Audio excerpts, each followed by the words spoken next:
अगर आपको भगवत प्राप्ति करनी है तो तुम्हें कल की चिंता नहीं करनी। अभी वर्तमान में जो कर्तव्य है, भजन, मन को परमात्मा तत्व में लगाना, और शरीर से जो भी क्रियाएं हो, कुछ समय तो ऐसा रखो जो क्रियाहीन भजन हो। शांत, हम तो कहते माला भी मत लो उस समय, ईमानदारी वाला भजन कह रहे हैं। शांत बैठ जाओ, बस केवल आंखों के सामने मंत्र चलाओ, चाहे आंख बंद करके चाहे खुला करके, तो बस देखो ये कहां जाता है। जहां जाए फिर इसको दौड़ा के लाओ, इसी मंत्र पे जहां जाए फिर दौड़ा के लाओ, बार बार मंत्राकार वृत्ति। 10 मिनट ऐसा साधन करोगे तो कई घंटे के भजन का फल मिल जाएगा। देखते हुए 10 मिनट भजन करोगे तो कई घंटे जप का फल मिल जाएगा। बहुत प्रभाव है मानसिक चिंतन करते हुए मंत्र जपने का। पर उस समय लोक चिंता ना, और ना धर्म चिंता कि अभी हमारा ये कर्तव्य है, उस समय नहीं। और ना देहेगा, अरे बड़ा दर्द हो रहा है, ये दर्द हो रहा है, वो दर्द हो रहा है। देह की भी चिंता नहीं करनी, धर्म की भी चिंता नहीं करनी, लोक की जीवन की भी चिंता नहीं करनी। कूद पड़ो, इस मार्ग में कूद पड़ो, खजाना ही खजाना हाथ में आ जाएगा। श्रीपाद कहते हैं जब कोई ऐसे भजन करता है तब उसके अंदर भावना श्यामा श्याम की जागृत होती है, तब भावोत्सवेन भजताम रस काम धेनु। लोक चिंता नहीं होनी चाहिए, कल क्या होगा, आज का तो काम चल गया, अगला महीना कैसे काम चलेगा, ये अगर चिंता है तो तुम्हें भगवान का भरोसा नहीं। ये भजन के समय ज्यादा प्रपंच रचेगा, किसका देना है, किसका लेना है, किसने कब 10 साल पहले किसने गाली दी थी, 10 साल पहले, वो सब याद करवाएगा। मन जलेगा, उसने ऐसा क्यों कहा था, उसने पकड़ो। इस समय मंत्र जपने के लिए बैठे, प्रपंच करने के लिए बैठे। देखो ना, यही करता है। आप जब बिल्कुल एकाग्रता पूर्वक टीवी देखते हुए तो फिर बढ़िया है, फिर कोई परेशानी नहीं। एक कुर्सी में और आदमी बैठा लो, फिर माला ले लो, कोई परेशानी नहीं। ये हम उनकी बात कह रहे हैं जो असंगोहम, असंग होकर मंत्राकार वृत्ति कर रहे हैं, उनकी। तब इसकी असलियत समझ में आती कि मन हमारा इस समय दोस्त है या दुश्मन। भजन के एकदम विरुद्ध खड़ा हो जाता है। लोक चिंता, अभी क्रियाओं की भी चिंता करो, भजन हो जाएगा, अभी तो वो करना है, अभी वो करना है। वो जिस समय भजन में बैठो उस समय ये सोच लो कि अगर आसपास आग लग जाए तो भी हम नहीं उठेंगे। आसपास आग लगी हो तो भी नहीं उठेंगे। योगक्षेमम वहाम में हम करने वाले भगवान मुझे उठाया के या आग को शीतल करें, उनका विषय है। और सच्ची कहते हैं जब चल रहा है तो अग्नि की भी ताकत नहीं कि आपके रोम को झुलसा दे, यदि सत्य भाव में स्थित हो। प्रहलाद जी को आग में झोंक दिया गया, कबीरदास जी को आग में झोंक दिया गया, कुछ नहीं हुआ, क्योंकि आग में जो दायिका शक्ति है वो प्रभु के द्वारा दी गई है, प्रभु ने ही प्रकट की है। पूरी लंका जल गई, हनुमान जी महाराज की पूंछ के बार में भी झुलसन नहीं हुई। जो व्यक्ति बात बात पे क्रोध करता रहता है वो अपने भजन को छीण कर देता है, उसका भजन फलदायी नहीं हो पाता। अंधी करो में वो अंधा हो जाता है और ऐसे बात बोल देता है, ऐसी क्रिया कर देता है, ऐसी चेष्टा करता है, ऐसा संकल्प बना लेता है, उसका भजन छीण हो जाता है। क्रोधी पुरुष का भजन छीण हो जाता है, वो भगवत प्राप्ति कराने में समर्थ नहीं होता।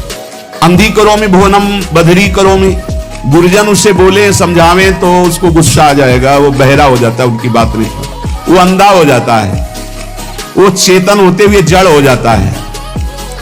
बस वो मैं ऐसा कर सकता हूं, मैं ऐसा कर दूंगा, वो अपने परम कर्तव्य को भूलकर अहित की बात बोलना लगता है, गाली गलौज करना। इसलिए बुद्धिमान पुरुष को चाहिए, जो भगवत प्राप्ति करना चाहता है, इस क्रोध रूपी शैतान से बचे। ये आ गया तो ना गुरुजनों की बात सुनेगा, ना देखेगा, ना समझेगा, जड़ जैसा हो जाएगा और बहुत गंदी गंदी बातें बोलने लगे, गाली गलौज, अपराध प्रवृत्ति, हिंसा आदि। जो उपासक भगवत प्राप्ति करना चाहता है, इस क्रोध से बचे। क्रोध बहुत ही हानिकारक है। जब कोई सही मार्ग में चलने लगता है, दूसरों को सुख पहुंचाने की बात बोलता है, तो दैवी शक्तियां उसकी रक्षा में हो जाती, वो अकेला नहीं रहता। जब कोई धर्म से चलता है, नाम जप करता है, दूसरों को सुख पहुंचाने की बात सोचता है, तो भागवतिक दैवी शक्तियां उसकी सहायता में हो जाती है। और जब कोई कुमार्गगामी होता है, अपंथानाम तु गच्छन्तम, गंदे आचरण में चलता है, तो उसका अवसर पर सगा भाई भी साथ नहीं देता है। दैवी शक्तियों की तो बात क्या जाने दो। अपंथानाम तु गच्छन्तम सोदरोपि विमुंचति, जो उधर से, उसी उधर से प्रकट हुआ सगा भाई, वो भी त्याग कर देता है, उसका कोई साथ नहीं देता। इसलिए प्रायः सुकृति नाम अर्थे देवायांति सहायतम, सुकृतिवान बनो, धर्म मार्ग में चलने वाले बनो, भगवान नाम स्मरण करने वाले बनो, सब दैवी शक्तियां तुम्हारी सहायता करेंगी बिना मांगे। कुमार्गगामी बनोगे तो दैवी शक्तियों की बात जाने तो तुम्हारा कोई मित्र भी, तुम्हारा सगा भाई भी तुम्हारा साथ नहीं देगा, उसको भी रोक दिया जाएगा। भागवतिक सिस्टम बाधा पहुंचा देगा, वो तुम तक पहुंच ही नहीं पाएगा। कुमार्गगामी मत बनो। यदि ये दो अक्षर तुम्हारी जिह्वा पे विराजमान हैं, हरि, राधा, कृष्ण, ये दो अक्षर जब जिह्वा से उच्चारण किए जाते हैं तो वज्रम पाप मही भृताम, जैसे विशाल पर्वत पर वज्र का प्रहार हो जाए तो चकनाचूर कर दे, पर्वत को धूर धूर बना दे। वज्र की ऐसी महिमा है। ऐसे ही नाम की महिमा है कि जिसकी जिह्वा पर चलने लगा कृष्ण कृष्ण कृष्ण, राधा राधा राधा, तो वज्र पाप मही भृताम, मानो पाप रूपी पहाड़ पर नाम रूपी वज्र का प्रहार हो गया, अब चकनाचूर हो जाएगा पाप रूपी पहाड़। पाप रूपी पहाड़ को चकनाचूर करने के लिए यह नाम वज्र के समान है। भवगद्रोद्रेकस्य सिद्धौषधम, ये संसार में जन्मना मरना इसे भवरोग कहते हैं। इस भवरोग की सिद्ध औषधि है नाम, दो अक्षर है, राधा राधा, कृष्ण कृष्ण, हरि हरि। वो स्वामी तुलसीदास जी के जासु नाम भव भेषज हरन घोर त्रैशूल, तीनों प्रकार के तापों का नाश करने वाले आवागमन के चक्र को रोक देने की सामर्थ्य इस नाम में है। भवरोग की अचूक औषधि ये दो अक्षर राधा राधा राधा, कृष्ण कृष्ण।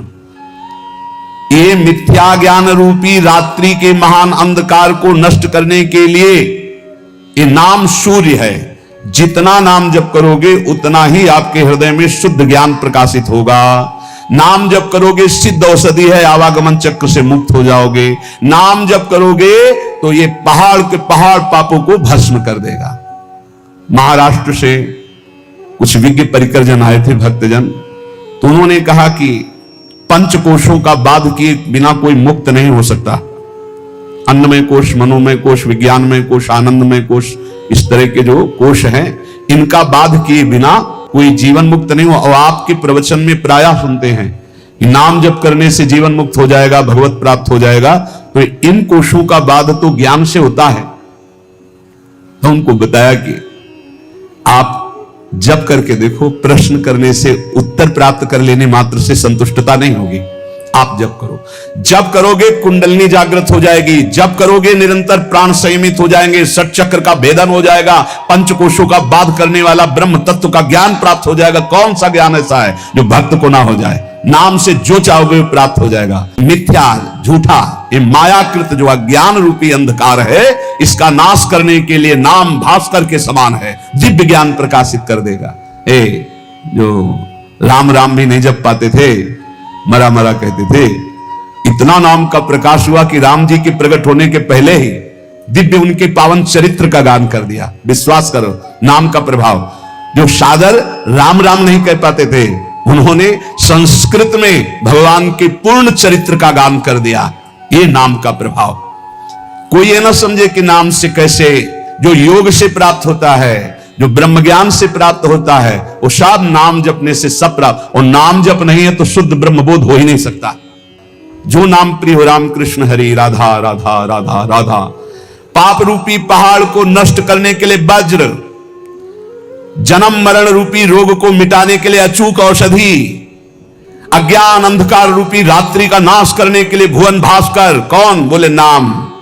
क्रूरो क्लेश मही रुहा, मूर्तर ज्वाला जटाला सिखी। आहा, ये क्रूर क्लेश रूपी जो हमारे कर्म हो चुके हैं, बड़े बड़े भयानक वृक्षों के रूप में हैं, इसके लिए नाम प्रचंड ज्वालामयी अग्नि है, पूरे वन के वन को भस्म कर देगी। एक वृक्ष की क्या, ये हमारे क्रूर क्लेश देने वाले जो कर्म जमा है, ये वृक्ष नहीं, पूरे वन के वन समझो जमा है। इनको भस्म करने के लिए अग्नि चाहिए। वो अग्नि कौन है? नामाग्नि। परमानंद निकेतन के द्वार में पहुंच चुके हो यदि नाम जपना शुरू कर दिया, राधा राधा कृष्ण कृष्ण। इसलिए इन दो अक्षरों की सदा जय हो। जिसकी जिह्वा पर विराजमान होते हैं उसकी सदा जय होती है। प्रभु, मुझे मांगने पर भी कभी धन सुख मत देना, क्योंकि सुना है जो धन का अभिमानी धन भोगी हो जाता है वो परम धन से वंचित हो जाता है। प्रभु मैं मांगू तो शरीर का भोग कभी मुझे मत देना।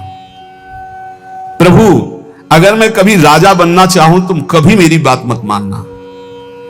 प्रभु मैं एक अभिलाषा करता हूं कि जहां से आपके भक्त चढ़ते हैं आपके दर्शन के लिए मंदिर में, प्रथम सीढ़ी मुझे बना देना जिससे हर भक्त की चरण रज हमारे ऊपर पड़े। मैं चाहूं भी तो मुझे धन सुख मत देना, शरीर सुख मत देना, राज्य सुख मत देना, परम पद मत देना। क्या चाहते हो? तो बोले आपके मंदिर में जब दर्शन करने भक्त जाते तो पहली सीढ़ी से ही पादुका उतार देते। ये भक्तों का लक्षण, कभी मंदिर की सीढ़ी में पादुका पहन करके नहीं चढ़ा जाता। इतना चप्पल जूता से प्यार है। एक दो बार तो रोकना पड़ा है कि बोले चप्पल पहन के नहीं जा सकते। बोले अच्छा तो चप्पल हाथ में ले लिए। हाँ ठाकुर जी के सामने जा रहे हैं लोग, फूल माला लेके जाते तो चप्पल लेके जा रहे हैं। ऐसे देखे गए हैं, इतना प्यार है। और अगर बाहर उतार गए तो दर्शन ठाकुर जी के कर रहे हैं, ध्यान में चप्पल है, कोई पहन न ले जाए यार, पहन न ले। हमें लगता है कि अगर आसपास कहीं रुके हो तो वहां से नंगे पैर जाना चाहिए ठाकुर जी के दर्शन। इतना तो सौभाग्य ले लो। सिर भर जाऊं उचित असमोरा सबसे सेवक धर्म। और मंदिर की प्रथम सीढ़ी से पादुका ना पहने, ये पक्का इतना तो समझ लो। वैसे भी 32 सेवा अपराधों में है पादुका पहन करके दर्शन करने जाना। प्रथम सीढ़ी से वहां दरवाजे तक पहन करके जाते हैं। कांटा पड़े हैं क्या वहां? प्रथम सीढ़ी के पैर छू पादुका उतार, कोई ले जाएगा तो घर में रख के आओ ना। इतना प्रिय पादुका है तो उसको फिर, अरे ठाकुर जी के आगे प्राण भी प्रिय नहीं है, ले जाएगा बेचारा। चार दिन तुम पहने, 4 दिन वो पहन लेगा। बोले तुम तो बाबा जी हो, तुम्हें फिर कोई दे देगा। वैसे तुम बिल्कुल अपने घर में उतार के जाओ, नंगे पैर जाओ। अरे ठाकुर जी के दर्शन करने जाओ। यहाँ बमूल का बंद थोड़ी है कि बड़े बड़े कांटा पड़े हैं, ऐसे थोड़ा तो कष्ट सहो। प्रभु मुझे मंदिर की प्रथम सीढ़ी बना दीजिए जिससे भक्त की चरण रज मेरे ऊपर पड़े। जब चरणों भक्त के मेरे ऊपर बार बार पड़ेंगे ना, और वो दर्शन करके फिर लौटेंगे, दर्शन कर ले जा रहे हैं, प्रभु मुझे बहुत सुख मिलेगा। इससे बड़ा कोई मुझे पद नहीं लगता कि रोज सैकड़ों हजारों भक्तों की चरण रज हमारे ऊपर पड़े। नाथ, या जिसमें भक्तजन पा करके अपने पात्र धोते हो, इस कुल शेखर अलवार नाम के महाभागवत है, भक्तजन जिसमें पाकर अपने पात्र धोते हो उस नाली का कीड़ा बना देना जिससे मुझे भक्तों की जूठन खाने को मिलेगी। कैसे भक्त है सोचो। मुझे धन, शरीर सुख, राज्य पद, परम पद नहीं चाहिए। आप उस मंदिर का प्रथम सीढ़ी बना देना जिसमें भक्तजन चरण रखे। या फिर प्रभु दूसरी मांग, जिसमें भक्त प्रसाद पाके अपने पात्र मार्जन करते हैं उस नाली का कीड़ा बना देना जिससे मुझे उनकी जूठन पाने को मिलेगी। प्रभु अगर ऐसा भी ना हो तो जिस बगीचे से आपके फूल जाते हो आपके श्रृंगार के लिए, तो मुझे कोई पुष्प का पौधा बना देना कि मैं आपका फूल बन जाऊं आपके लिए और आपके श्रृंगार के काम में आऊं। देखो माता चाहे पुत्र उपद्रव करे या सौम्य हो, वो दुलार ही करती है। रीझ कर या खींच कर, जैसे भी हो प्रभु मेरी बात मान लो, मैं हूं तो बच्चा आपका। रीझ जाओ तो मुझे दे दो, खींच जाओ तो मुझे दे दो। ये प्रभु मैं रोता चिल्लाता छटपटाता रहूंगा जब तक आप मुझे ये नहीं दोगे। नाथ तुम चाहे जितनी उपेक्षा करो, ध्यान दो या ना दो, मैं चिल्लाता रहूंगा और जोर जोर से पुकारता रहूंगा क्योंकि मेरी दूसरी गति नहीं। मैं भक्त चरण रज, भक्त जूठन या आपकी सेवा, यही परिणाम चाहता हूं। प्रभु यदि आप प्रीतम हो, सबके सामने मेरा तिरस्कार करो और परित्याग करो तो क्या मैं मान लूंगा कि मेरा परित्याग कर सकते हो आप? ये भक्तों की ठसक होती है। जाओ हम तुम्हारा त्याग करते हैं, तो हंसी आ जाना चाहिए। हंस क्यों रहे हो? तुम्हारा त्याग कर रहे हैं, आप कर ही नहीं सकते हो, आपका स्वभाव ही नहीं है और सही आपकी ताकत ही नहीं है। पक्का ताकत नहीं, मंदिर की बात करें ना, प्रभु त्याग कर सकते हैं ना गुरुदेव त्याग कर सकते हैं। गुरुदेव शरीर से आपको दूरी करके नजदीक रहने से भी ज्यादा कृपा करेंगे। ध्यान रखना, ये स्वभाव है। जो नजदीक रहते हैं वो इस बात को पकड़ पाए होंगे कि संतों का एक स्वभाव है कि नजदीक वाले का भले उतना चिंतन हो, लेकिन जिसे दंड दिया गया, जिसे डांट दिया गया, रात दिन उसका चिंतन होता है, उसका मंगल कैसे हो, उसका कैसे उन्नति हो।